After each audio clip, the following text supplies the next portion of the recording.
you really have to work hard and you're just not growing, you might really have to leave your town. Just the look of it really creeps them out. I'm not doing it. What's up, Scoop Podcast? I'm your host, Erica Krupin, and on today's episode, I am answering your questions. You asked, I'm going to answer. We're going to talk about Google Maps, how to measure yards on Google Maps. We're also going to chat about what to do when frozen poop is frozen to the ground. Should you use a CRM if you are a solo scooper? Would I start a poop scooping business in a smaller or growing town? And is it okay to ask clients to keep their dogs in the yard while you're scooping? So if you are interested in hearing all about that, stay tuned. And I appreciate you guys writing these questions because this is one, giving me content and giving me things to talk about, but it's allowing me to serve you better and be able to answer your questions directly. So keep them coming, please. Keep them coming. For the first topic, I'm going to talk about Google Maps. Now, if you're listening on the audio, I would encourage you to go over to the YouTube channel as we're going to put some things on the screen, and I'm actually going to do a walkthrough, like step by step, on how I measure out a property from Google Maps. Why I use Google Maps? It's because it's free. It's easy for me to use. So basically, this is what happens. I get a request in through my CRM. They have their address. I then go over to Google Maps and I look up the property.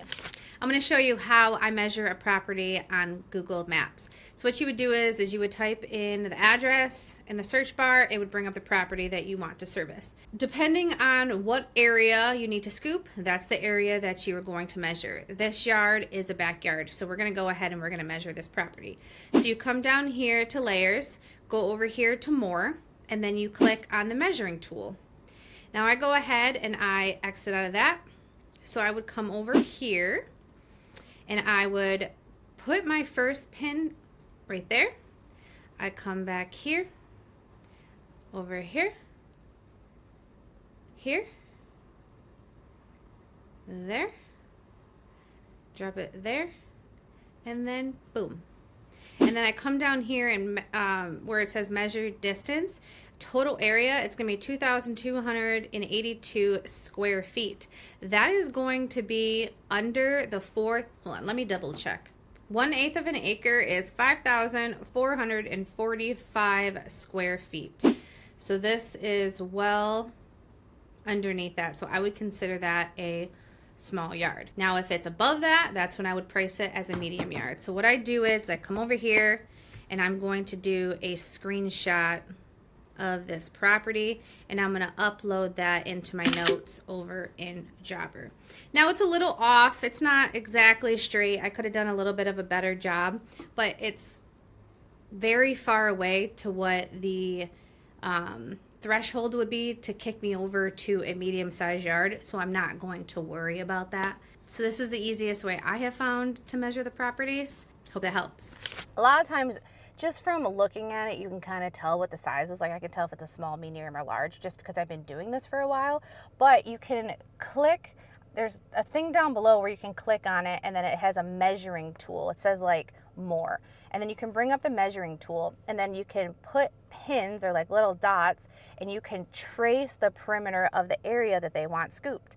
And you complete the box or complete the circle or whatever it is. And then down below, there's going to be a little information box that will tell you how many square feet that area is. And from there, you can figure out if it's a small yard. For us, it's 1/4 of an acre or less. I'll put the graph up of exactly what the measurements are. But that will let me know small, medium, or large. Now I know how I'm going to price this property. I usually take a screenshot of that and I upload that into the Jobber profile. Now you might think, Erica, maybe that's a little overkill. Like, is all that necessary? I like to have it just because a lot of the times these customers come back to us year after year or multiple times a year. And it's just good to have the picture in their profile. And it really doesn't take that long. It takes less time than driving to somebody's property to actually look at it and quote it.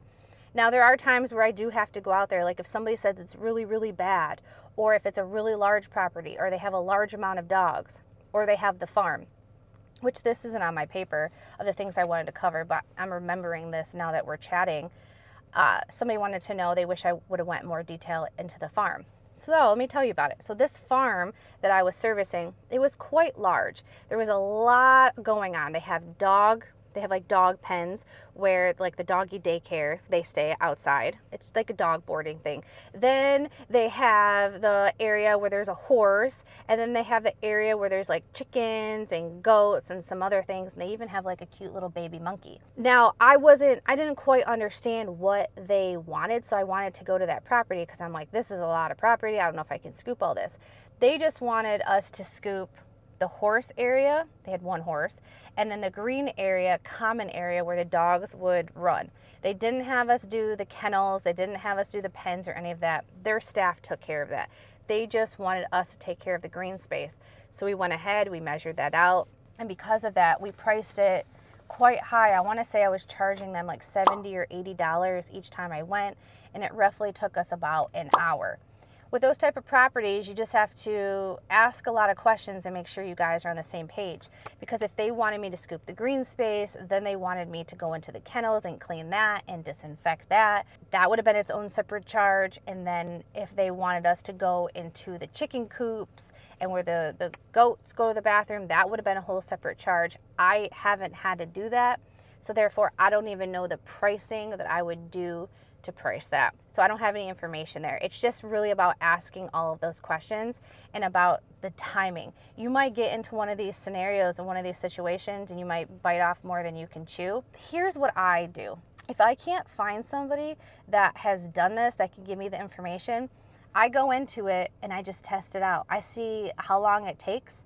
I see how much work it takes, and I collect all that data, and then I figure out if I priced it right or if I priced it wrong. And if I priced it wrong, I have a conversation with the homeowner and I let them decide if they want to keep the service or not with the price adjustment. You don't win them all, but the good thing about this business is you're not locked into a contract unless you sign a contract, but I don't sign contracts, so I don't lock myself in. Those are the only times I really go to the properties to scope them out. If they're a commercial property, usually those are large.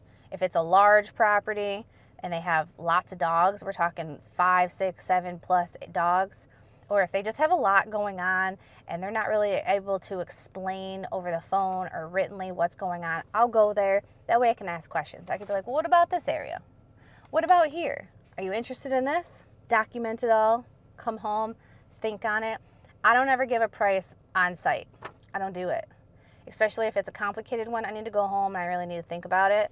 And I let them know that I'll send them over a proper quote later. And if I have any other questions or if they have any follow-up questions, reach out to me, but we'll be in touch. Frozen poop. I know we're in spring right now, but it'll be fall again soon. And so it's good to know about the frozen poop.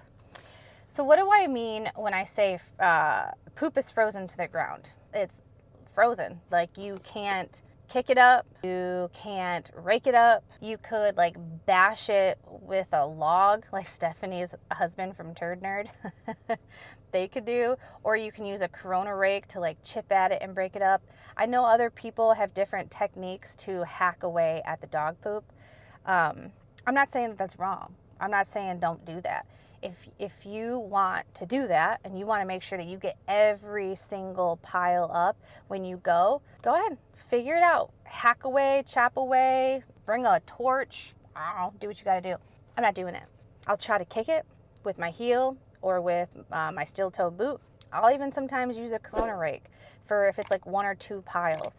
But what ends up happening here in Michigan is our weather is so like up and down to where it'll be really cold and then we'll get a melt and then it'll get really, not really warm, but warm enough to where the snow will melt or we'll get some rain and then it freezes very fast. So sometimes these yards get encapsulated in ice or the piles become frozen to the ground because it had melted and it got all like ooey and gooey and wet and then it dropped to freezing and then we can't get the piles up. I wouldn't say it's a lot. Usually it's just a couple here and there, but sometimes there's some like right on the patio or right on the deck, and that really isn't a good luck when the homeowner looks out their window and they see a poop right there like front and center. They're like, dang, I hired a pooper scooter, come scoop this. I am a little bit cautious when it comes to like bashing or scraping the poop piles off of a deck. One time I did that and it removed part of the stain from the deck. Luckily it was an older deck and the homeowner, she didn't care. It wasn't that big of a deal. I did let them know because I wasn't going to cover it up. I just said, hey, I just want to let you know what happened. Could that have been bad? Could she have freaked out and be like, now you need to replace my entire deck? Maybe. But luckily in my situation that didn't happen. She's like, oh, it's an older deck. I understand. Thanks for letting me know. And if I had to leave that pile there, I would have communicated and say, hey, you know, it's frozen. I'll get it when it thaws out a little bit. So that's what I mean when it's, when I say it's frozen to the ground, it's like you really have to work hard and like use tools, you use a shovel, use something to get it up. And when you're doing such high volume yards, having to shovel out 15 piles of poop, like that's going to take a lot of time, like way more time than is needed, when I can just wait 1 or 2 weeks and I know the weather is going to melt and I'll be able to get it up. So that's just my hot take on the frozen piles. Let me know down in the comments what you think. Thank you for asking. Next question is a CRM worth it for solo scoopers? So a CRM is called, it's a short for customer relations management software. And basically what this does, for those of you that don't know, there's multiple CRMs out there. I specifically use Jobber because that was the right one for me when I started my business, and I've been very happy with Jobber. I can do all my routing, I can do all my invoicing, all my customer communication. It has reports. It's the hub for my business. Now these can be quite pricey. With Jobber, there's different levels of plans where you get different features. Depending on what is important to you and what you want in your business would be based upon what plan you would get. And I know in the beginning when you're getting started and your funds are tight and you're like, I'm not really too sure if I should invest the money or not. I would say that this is what I've learned just in general. If you start off doing things the right way or a good way, you're going to start developing better habits and it's going to be easier for you. When I first started, I did not have a CRM and I wasn't clocking in and clocking out of my jobs when I first got Jobber. And I have a bad habit of still not clocking in or clocking out of my jobs like I should. But my team, my staff, they have to clock in and out. And I train them instantly. Like, you have to do this. Don't forget, because this is what's going to cover our butts if a customer says you didn't show up, or I need to see how long it took to scoop a yard. But I didn't develop that habit early on like I should have. So I say all this to say that the sooner you can get a CRM, you can start building up those email addresses, the phone numbers, the address, the data, all of that. It's better, because not only are you going to be organized like earlier on in your business, but you're going to start collecting all of this information and you're going to be getting more familiar with the CRM. And the more familiar you get with it, the easier it's going to be, the faster it's going to be for you to send out a quote, for you to reroute a job. It becomes almost like a beautiful dance when setting stuff up and sending out quotes and communicating with customers. It's like second nature. Like, I know so much about the CRM. I don't know, I couldn't imagine not having it again. Like, that, it literally gives me anxiety thinking about that. About just the miscommunication between me writing stuff down on a notebook and did I put it in over here, because I can put notes right into the customer's profile while I'm on the job, like while I'm on the road. And then in the dashboard, it actually shows a little red dot up at the top to let me know that like a note has been added. So that cues me to look at that. And I'm like, oh yeah, that note has been added. I need to do A, B, and C. So there's like triggers, and especially for a small business owner, I mean, my head's all over the place. Literally, it's all over the place. This helps keep me very organized. So I would say that, yeah, it's totally worth it as a solo scooper. Because do you eventually want to grow into not a solo scooper? Do you eventually want to grow into hiring? Probably. If you plan on staying by yourself, not growing past 125 or 150 customers, then getting a lighter plan might be more beneficial for you. Maybe you don't need the big Mac Daddy like I have, but I want all the bells and whistles. I want everything. I love it all. I love Jobber. If I lived in a smaller town, how would I start a pooper scooper business? I just want to preface, I don't live in a small town, so I don't actually have real life experience about this. But honestly, this is what I would do. If you live in a smaller town that's more rural, where there's not a lot of opportunity for you to grow your business, maybe people don't have a lot of money. If they got the money, then that's a different story. If you're able to have less customers for more money, you're still able to have a good business. Or if they have the bigger properties, but maybe you're only doing 10 a day or something like that, but they're priced properly, then this will work out. This will be good. But if you have a small town, people, don't want to use your service, you might really have to leave your town. You might have to drive 45, 50 minutes away to find a busy town. That's the truth of it. You really might have to relocate where your service area is. And I heard this from Jonathan Potoshnik, where he specifically said he owns a lawn landscaping business. He lives in Texas. That if you don't have the clientele in your area, you have to drive far away. You have to drive and go find the customers. If you have to relocate, if you have to move, if you have to drive, you got to do what you got to do.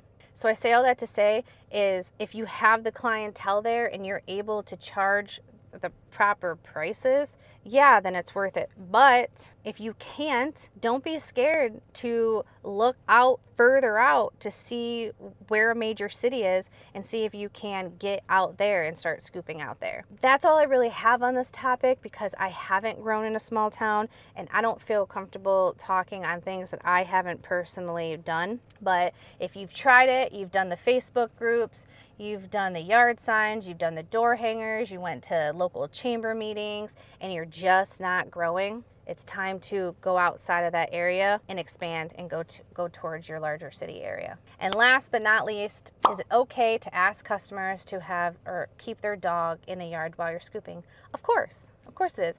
It's our policy that no dogs are in the yard. I let them know no dogs in the yard while we're scooping. One, because I don't know if they're runners. I don't know if they're going to run out the gate when I open the gate. We don't want to get knocked down. We don't want to get bit if a dog is territorial, because some dogs, even though they're nicer dogs, the bucket and the rake, like the sound of it and just the look of it really creeps them out. And I just don't want to be held liable for it. So I just let them know policy is the dogs need to be inside while we're scooping. Do we make exceptions? Yeah, we do. And we also find out if the dogs are aggressive with strangers. If the dogs are aggressive with strangers, we put a little note in the subject line right away. We will not enter that property if the customer does not communicate with us and let us know that it's safe for our technicians to go in the backyard. So I want to figure that stuff out ahead of time, but yeah, it's completely okay. It's really up to you, like what your comfort level is. I know there's a lot of scoopers that welcome the dogs. They love the dogs in the backyard. This way they're able to get good pictures and they get to love on the dogs. I don't know, just in my area, there's a lot of aggressive dogs. There's a lot of runners. And we've had dog bites, so I don't want to deal with it. So I write that into my policies and procedures. And honestly, most customers are pretty understanding. They get it. It really hasn't been that big of a deal. So, but at the end of the day, remember you have to do what is important for you and for your business. All right, I appreciate it so much. Thank you so much for hanging out with me. I have a couple little housekeeping things to add to the end of this. If you have not bought your ticket for ScoopCon 2025, what are you waiting for? What's going on? Why haven't you? You don't want to hang out with me? You don't want to hang out with William, Levi, Mike, Justin, Stephanie from Turd Nerd? She's going to be there. There's so many good people that are going to be there. If you name them one, you name them all. Please, just come and hang out. Come and join us. What's going on? I will include the link down below.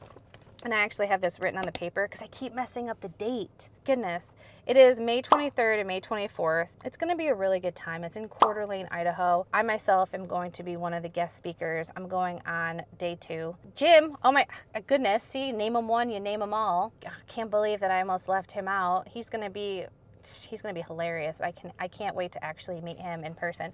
I have been communicating with so many of you online over these past couple years. And Stephanie and I from Turd Nerd the other day were talking about it. I was like, I haven't met any of them. I haven't met Mike. I haven't met Justin. I haven't met Jim. The only scoopers I have actually met in person is Jessica from Paws to Bark, John from Region Scoopers, Stephanie from Turd Nerd, Clay from Review Harvest is going to be there. I've talked to him a lot, but I haven't met him in person. I feel like I have, but I haven't. So it's just going to be a good time, a lot of good education, a lot of fun hanging out and just building community, which is really going to be awesome. So go ahead and click my link down in the description to check that out. And then if you don't use Jabber or you don't have a CRM and you're wondering if you should, just give it a 2-week free trial because you get a free one. So you might as well just go ahead and check it out. So click that link down below too and check it out. And I appreciate you guys. Please keep the questions coming, as I love answering these questions for you. So I appreciate you guys. Bye.